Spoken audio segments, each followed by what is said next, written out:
Hello dear student, कैसे हो आप सभी लोग। उम्मीद करता हूँ सब अच्छे होंगे, सबकी पढ़ाई शानदार चल रही होगी। प्यारे बच्चों, आज के इस वीडियो में बात करने वाले बीएसएफ की एसआई जेई की जो भर्ती है इलेक्ट्रिकल और सिविल के लिए, उसके बारे में डिटेल से बात करेंगे। वैसे देखें तो इसका जब शॉर्ट नोटिफिकेशन था उसी टाइम मैंने एक कंप्लीट डिटेल में वीडियो बनाया था, सब चीज़ों के बारे में आपको लगभग जानकारी दी थी। लेकिन उसके बाद में जैसे ही फुल नोटिफिकेशन आया 2 दिन के बाद में, तो बच्चों ने फिर कमेंट करने, व्हाट्सएप पे मैसेज करने स्टार्ट कर दिए। सर आपका अनुभव बताइए, इसमें मेडिकल में क्या होता है, सर इसके अंदर स्किल टेस्ट होता है क्या, वहाँ पे क्या होता है, पेपर्स के बारे में जानकारी दीजिए। तो मैंने सोचा क्यों ना एक डिटेल में और वीडियो बना करके जो बच्चे वहाँ पे जाकर के चीज़ों को देखने वाले, अनुभव करने वाले, वो सब चीज़ें मैं आपको यहीं पे बता दूं, ताकि आपको थोड़ा सा मेरे अनुभव का भी फायदा हो, है ना। जैसे कि मैंने आपको पिछले वीडियो के अंदर बताया था, इस भर्ती के संबंध में मेरा खुद का एक्सपीरियंस है वो काफ़ी अच्छा रहा है। पेपर 1 भी क्वालिफाई किया है, पेपर 2 भी हो, चाहे आपका फिजिकल हो, सब चीज़ों को मैंने क्वालिफाई किया है। तो एक एक करके अपन सब चीज़ों के बारे में बात करेंगे। सबसे पहले चीज़ तो वैकेंसी यहाँ पे कम आपको दिखाई दे रही है, लेकिन अच्छी बात यह कि ये वैकेंसी हर साल आती है, इसलिए डिप्लोमा वाले हर बच्चे को इसकी तैयारी करनी चाहिए, इलेक्ट्रिकल और सिविल वाले को। क्योंकि यहाँ पे देखिए पेपर के नंबर तो मायने रखते ही रखते हैं, वो तो सभी भर्तियों मायने रखते हैं, लेकिन फिजिकल जिन बच्चों का ठीक ठाक है उनको भी यहाँ पे फायदा मिलता है, मेडिकल जिनका ठीक ठाक है उनको भी फायदा मिलता है। यानी कि पेपर मेडिकल फिजिकल, है ना, ये तीनों चीज़ें मायने रखती है। इसलिए इसकी जो कट ऑफ है एक एवरेज ही कट ऑफ जाती है, बहुत ज़्यादा नहीं जाती। और बीटेक वाले बच्चे बिल्कुल भी अलाउ नहीं होते, तो डिप्लोमा वाले बच्चों के बीच में कंपटीशन रहती है। और कई बच्चे पूछते हैं कि सर 12th के बाद में डिप्लोमा किया है, आईटी के बाद में 2 साल का डिप्लोमा किया है, तो वो सारे बच्चे यहाँ पे फॉर्म भरने के लिए एलिजिबल है, कोई भी दिक्कत नहीं है। आप अपना डिप्लोमा का सर्टिफिकेट देखिए, उसमें 3 ईयर डिप्लोमा ही लिखा मिलेगा आपको, ठीक है, टेंशन लेने की जरूरत नहीं है। वैसे मैंने आपको जानकारी तो दी है, लेकिन नोटिफिकेशन अपन देखें तो आपको कुछ स्टेप बाय स्टेप जानकारी मिल जाएगी ना। और एज लिमिट वगैरह के बारे में सब चीज़ें ऑलरेडी मैं डिस्कस कर चुका हूं। ये नोटिफिकेशन मैंने आपको टेलीग्राम के अंदर प्रोवाइड करवाया है। देखिए सबसे पहली चीज़ है पीएसटी, यानी कि फिजिकल स्टैंडर्ड आपका कितना होना चाहिए। मेल कैंडिडेट है, उनकी हाइट 165 सेंटीमीटर है, फीमेल की 157 सेंटीमीटर है। उसके बाद में मेल की चेस्ट है वो 76 से 81 सेंटीमीटर, यानी कि फुलाव के बाद में 81 है। ये पैरामीटर फीमेल के लिए लागू नहीं है। उसके बाद में वेट है, तो फीमेल का 46 होना चाहिए, मेल के वेट में कोई प्रॉब्लम नहीं होती, उनका तो मिनिमम वेट से ज़्यादा ही होगा। उसके बाद देखिए आई स्टैंडर्ड के बारे में दिया है, अगर आपके ग्लासेस वगैरह लगे, ऐनक वगैरह लगे, तो आप यहाँ पे फॉर्म भरने के लिए एलिजिबल नहीं हो। बाकी स्टैंडर्ड यहाँ पे दे रखा है भी, जिनको पता है, जिनकी आंखों में प्रॉब्लम है तो उनको पता होगा इन स्टैंडर्ड का क्या मतलब होता है। नियर विजन की N6 N9 है, और बेटर आपकी डिस्टेंट विजन की 6x6 और 6x9 लिखी। यहाँ पे देखिए ग्लासेस के बारे में यहाँ पे लिखा हुआ है। और कलर विजन से संबंधित कोई प्रॉब्लम नहीं होनी चाहिए, ये ध्यान रखना। कलर विजन प्रॉब्लम है तो आप आवेदन मत करिएगा। टैटू के बारे में यहाँ पे लिखा हुआ है, तो यहाँ पे इन्होंने रेफरेंस दिया भी, एक रिलीजियस कंट्री होने के नाते हम टैटू को लेकर के आपको छूट दे रही है। टैटू आपका कहीं पे भी हो, किसी प्रकार का कोई भी दिक्कत नहीं है, वो चलेगा, ठीक है। बॉडी पार्ट्स का 1/4 कोई दिक्कत ही नहीं, इतना बड़ा टैटू कौन बनवाता है, ठीक है। उसके बाद देखिए अपन बात कर लेते हैं यहाँ पे सिलेक्शन प्रोसेस के बारे में। सिलेक्शन प्रोसेस अगर रफली में सीधा पहले आपको बताऊं, देखिए सबसे पहले पुराना जो इनका जो सिलेक्शन प्रोसेस था उनको चेंज कर दिया गया। पहले क्या होता था, 2015 के आसपास में जब मैंने एग्जाम दिया था, पहले दिन पहला एग्जाम होता था ऑब्जेक्टिव वाला, पहले एक टाइम निर्धारित कर दिया था उस टाइम पे। उसके बाद में लगभग 2 घंटे के आसपास में रेस्ट दिया जाता था। उसके बाद डिस्क्रिप्टिव वाला एग्जाम है वो सेम वहीं पे जाकर के आपको उसी दिन देना ही होता था। दोनों एग्जाम हो जाते थे। उसके बाद में आपको बुलाया जाता था फिजिकल के लिए, और फिजिकल स्टैंडर्ड के लिए, डॉक्यूमेंट वेरिफिकेशन के लिए, है ना। उसके बाद में इंटरव्यू भी उस टाइम में होता था। तो इस बार क्या है कि पेपर, यानी कि पिछली बार से ये चीजें चेंज की गई। एक तो इंटरव्यू बिल्कुल हटा दिया गया, और दूसरी बात पेपर आपके 2 अलग अलग दिन होने वाले हैं, ठीक है। ये भी आपको फायदा मिलेगा। अब देखिए पेपर के अंदर कौन कौन सी चीजें पूछी जाती है, कौन से पेपर में। पहला जो एग्जाम का जो फेज है ना, ये फर्स्ट फेज है, इसके अंदर आपसे ऑब्जेक्टिव पर्सन पूछे जाएंगे। 100 ऑब्जेक्टिव पर्सन पूछे जाएंगे। यहाँ पे नेगेटिव मार्किंग है ना, वो नहीं होती है, ध्यान रखना, कोई दिक्कत नहीं है। पूरे 100% आपको अटेंड करने हैं। 25% आपके रीजनिंग से संबंधित आपको मिलेंगे, जीके से संबंधित 25% मिलेंगे, और आपकी ब्रांच से संबंधित 50% मिलेंगे। देखिए मैं रियलिटी बताता हूँ, खुद चीज़ों को अनुभव किया हुआ है। रीजनिंग बहुत ज़्यादा सिंपल आती है, बच्चा कुछ भी नहीं पढ़ के जाता इस एग्जाम के लिए स्पेशल ना, फिर भी वो 18-20 नंबर तो उसके अंदर करेक्ट कर देगा। और टेक्निकल आता है आपका आईटीआई लेवल का, कुछ भी न्यूमेरिकल वगैरह कुछ नहीं है यहाँ पे, सिंपल चीज़ें आईटीआई लेवल की। तो ये कुछ रहता है ना। पहले पेपर के अंदर मान के चलिए 70 से अबो जिन बच्चों का स्कोर रहता है ना, उनका ठीक ठाक स्कोर माना जाता है। 70-75 बच्चे 80 से अबो करते भी है, कोई दिक्कत नहीं आती यहाँ पे। और यहाँ पे 1.5 घंटे का इस पेपर को अटेंड करने के लिए टाइम दिया जाएगा, यानी कि 100 प्रश्नों के लिए 90 मिनट का टाइम ज़्यादातर पर्सन थ्योरेटिकल ही होंगे, कोई यहाँ पे दिक्कत नहीं है, टाइम की कोई दिक्कत नहीं आती, नेगेटिव मार्किंग है ही नहीं।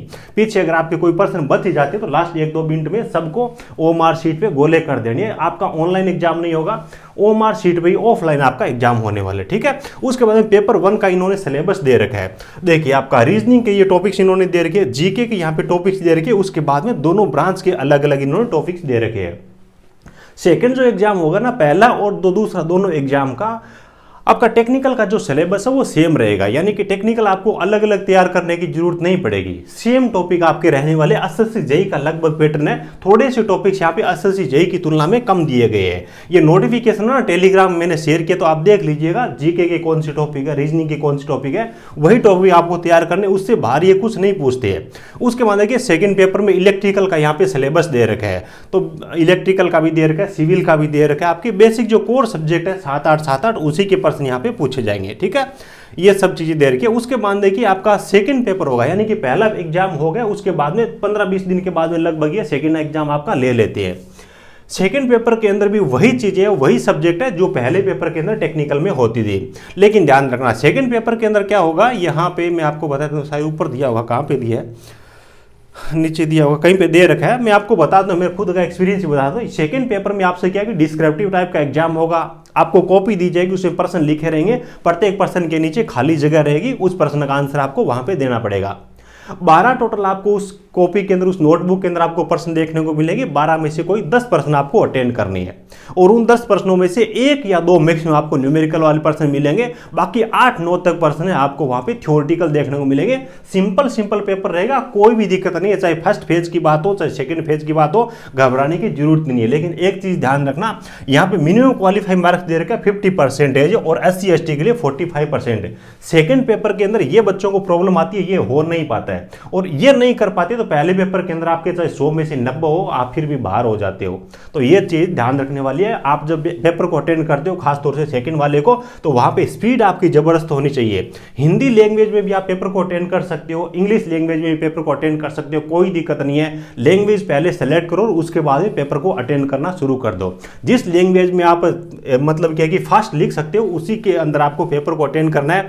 ऐसा नहीं है, कई बच्चों के डाउट होते हैं कि सर हम हिंदी के अंदर लिखेंगे तो हमारे को फेल कर देंगे, ऐसा कुछ भी नहीं है। मैं खुद डिप्लोमा हिंदी में किया हुआ था, डिग्री तो मैंने बाद में किया, उस टाइम मैंने खुद हिंदी में पेपर अटेंड किया था, तो कोई लैंग्वेज का इश्यू नहीं है। अब देखिए यहाँ पे अब थोड़ी सी तैयारी करने के बारे में और मैं आपके सामने जिक्र कर देता हूँ। पहला पेपर है ऑब्जेक्टिव टाइप का रहेगा, कोई भी आपको टाइम लिमिट, तो देखिए आपके पास में 90 मिनट का टाइम है 100 प्रश्नों को अटेंड करने के लिए, तो टाइम की कोई दिक्कत है ही नहीं, और नेगेटिव मार्किंग वहाँ पे कोई है नहीं, तो कोई दिक्कत है ही नहीं, है ना। उसके बाद में आप जब तैयारी करते हो ना, जैसे कि रीजनिंग वगैरह, तो कोई भी आपके पास में बुक है तो इसके अंदर 15-20 टॉपिक दे रखे हैं, वो टॉपिक छांट लीजिए और उनके बेसिक पर्सन कर लीजिए, हो जाएगी रीजनिंग। उसके बाद जीके, तो उसके अंदर आपको 5-6 पर्सन है, वो आपको करंट जीके के देखने को मिलेंगे, बाकी स्टैंडर्ड जीके के पर्सन रहेंगे। लूसेंट वगैरह की बुक से आप आराम से कर सकते हो, कोई इश्यू नहीं रहेगा। उसके बाद टेक्निकल की बात आती है, टेक्निकल में जो जेईई वगैरह की तैयारी कर रहे हैं ना, एसएससी जेईई का सिलेबस है, यहाँ पे सिलेबस देख लीजिएगा, टॉपिक मैच करवा लीजिएगा, वो टॉपिक आपको तैयार करने, ठीक है। खास तौर से स्टडी मटेरियल की बुक्स वगैरह की प्रॉब्लम आती है हिंदी मीडियम वाले बच्चों के लिए, तो पिछली बार ये भर्ती आई थी, उस टाइम भी मैंने खुद के हैंड रिटन नोट्स प्रोवाइड करवाए थे।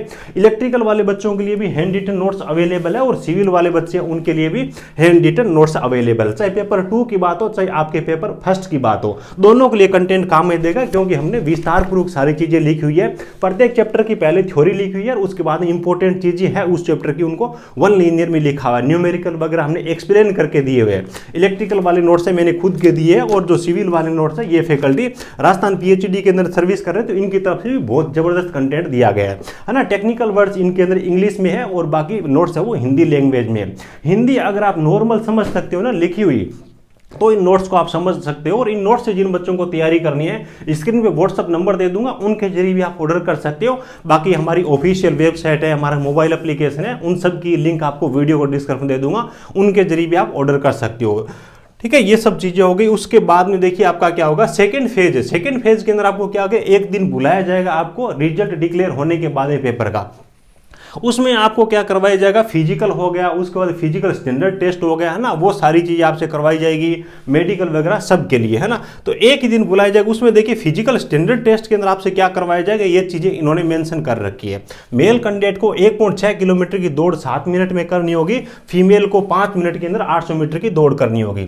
लॉन्ग जंप है 11 फीट का 3 चांस मेल के लिए, 8 फीट 3 चांस है फीमेल के लिए। इसी हिसाब से 3.5 फीट का लॉन्ग जंप मेल के लिए, 2.5 फीट का 3 चांसेज में फीमेल के लिए। तो बहुत ज़्यादा दिक्कत आती नहीं, क्योंकि यहाँ पे चांसेस दे रखे हैं और उनकी तरफ से भी हेल्प की जाती है, थोड़ा बहुत होता है तो वो कर देते हैं, कोई दिक्कत वहाँ पे आती नहीं है।